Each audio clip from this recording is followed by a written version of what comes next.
भारतीय विदेश मंत्री एस जयशंकर हाल ही में 2 अफ्रीकी देशों के दौरे पर गए थे। एस जयशंकर पहले युगांडा पहुंचे थे, उसके बाद वो मोजाम्बिक पहुंचे। जयशंकर इन दोनों अफ्रीकी देशों के साथ भारत के संबंधों को मजबूत करने गए थे। लेकिन आपके मन में सवाल होगा कि दुनिया के सबसे गरीब देशों में गिने जाने वाले युगांडा और मोजाम्बिक में ऐसा क्या है जिसकी वजह से वहां विदेश मंत्री एस जयशंकर को जाना पड़ा। दरअसल भारत ने हाल ही के समय में अफ्रीका की तरफ अपना ध्यान बढ़ा दिया है। वैसे तो अफ्रीकी महाद्वीप के 54 देशों में से सिर्फ 29 में ही भारत के दूतावास हैं, लेकिन भारत अपनी इस रणनीति को बदल सकता है।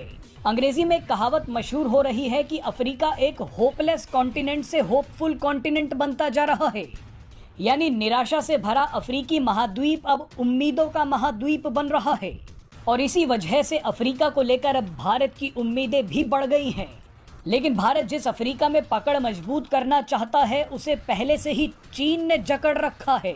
अफ्रीका भारत के लिए व्यापारिक, राजनीतिक और रणनीतिक रूप से बेहद महत्वपूर्ण है, मगर इस वक्त चीन अफ्रीका का सबसे बड़ा व्यापारिक साझेदार है।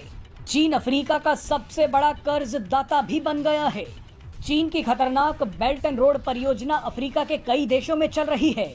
चीन विकास के नाम पर अफ्रीका के कई छोटे और गरीब देशों को अपना गुलाम बना रहा है कि अफ्रीका के 54 देशों में से करीब 42 के साथ चीन ने बेल्ट एंड रोड परियोजना की डील कर ली है।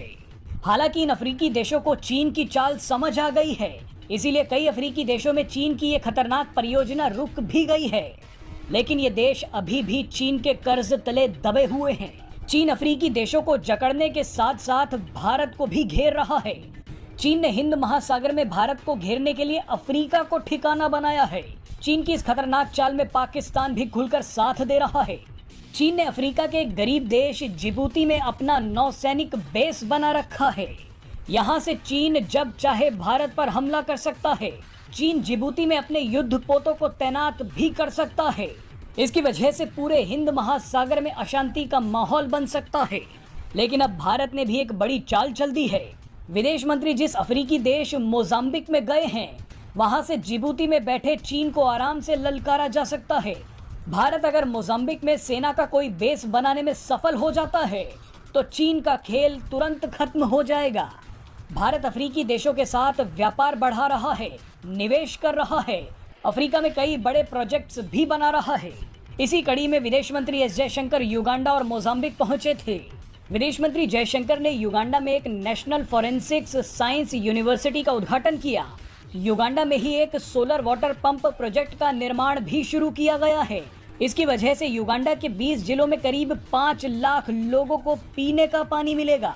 आपको बता दें कि इसके अलावा भारत ने मोजाम्बिक को एक मेड इन इंडिया ट्रेन दी है। इस ट्रेन के साथ साथ भारत ने मोजाम्बिक में 132 किलोमीटर लंबा हाईवे भी बनाया है। अफ्रीका में भारत के लिए अपार संभावनाएं हैं। अफ्रीका प्राकृतिक संसाधनों से भरा पड़ा है। अब भारत इसी खजाने की खोज में अफ्रीका पहुंच गया है।